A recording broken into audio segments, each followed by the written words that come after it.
দর্শক, বড়দিনের আয়োজন নিয়ে আরো জানাতে সরাসরি যুক্ত হচ্ছেন আমাদের সহকর্মীরা। শুরুতেই যুক্ত হব রাজধানীর তেজগাঁয়ে, সেখানে আছেন আমাদের সহকর্মী সাফিয়াজ রাশনা। রাশনা, বড়দিনে গির্জায় এখন কি কি আয়োজন চলছে এবং গির্জায় সাজসজ্জা সহ সার্বিক পরিবেশ কেমন দেখছেন?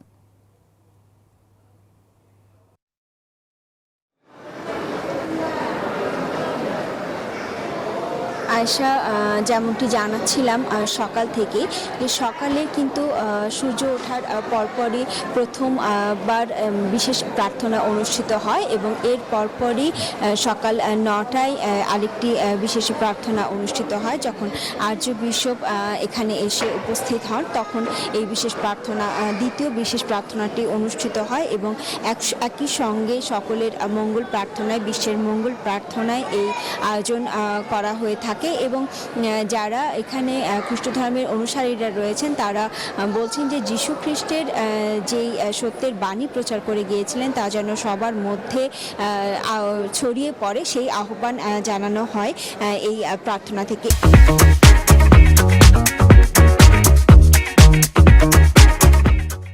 জানাতে চাই যে আজ থেকে প্রায় 2000 বছর আগে কিন্তু আজকের এই শুভ দিনে জন্মগ্রহণ করেন খ্রিস্ট ধর্মের প্রবর্তক যীশু খ্রিস্ট। বেথলেহেমের এক আস্থা বলে কুমারী মা তার মেরি কোলে জন্ম হয়েছিল তার। খ্রিস্ট ধর্মাবলম্বীরা বিশ্বাস করেন যে মানব জাতিকে সত্য, সুন্দর এবং ন্যায়ের পথে পরিচালিত করতেই যিশুর জন্ম এবং ঈশ্বর যাকে পাঠানোর কথা বলেছিলেন মানব মুক্তির জন্যে। এবং এই যিশু নামে যে শিশুটির জন্ম হয় তিনি বড় হয়ে পাপের শৃঙ্খলে আবদ্ধ মানুষকে মুক্তির বাণী শোনান।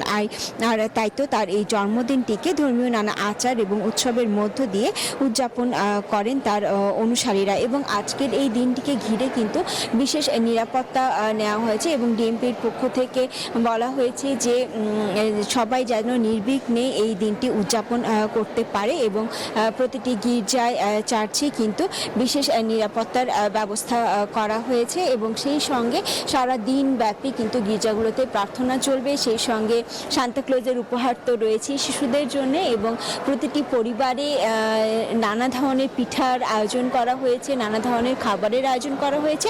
সব মিলিয়ে কিন্তু আজকের দিনটি বেশ মজা করে, আনন্দ করে উদযাপন করছেন সবাই এবং সবার একটাই প্রার্থনা, দেশ যেন শান্তিতে থাকে, সবাই যেন মঙ্গলে থাকে, সবাই যেন শান্তিতে সুখে বসবাস করতে পারে। তো রাজধানী তেজগাঁও চার্চ থেকে আমার কাছে এই ছিল এখন পর্যন্ত সবশেষ খবর। পরবর্তীতে ফিরবো আবারও আপনার কাছে। আয়শা। রাশনা, আপনাকে ধন্যবাদ।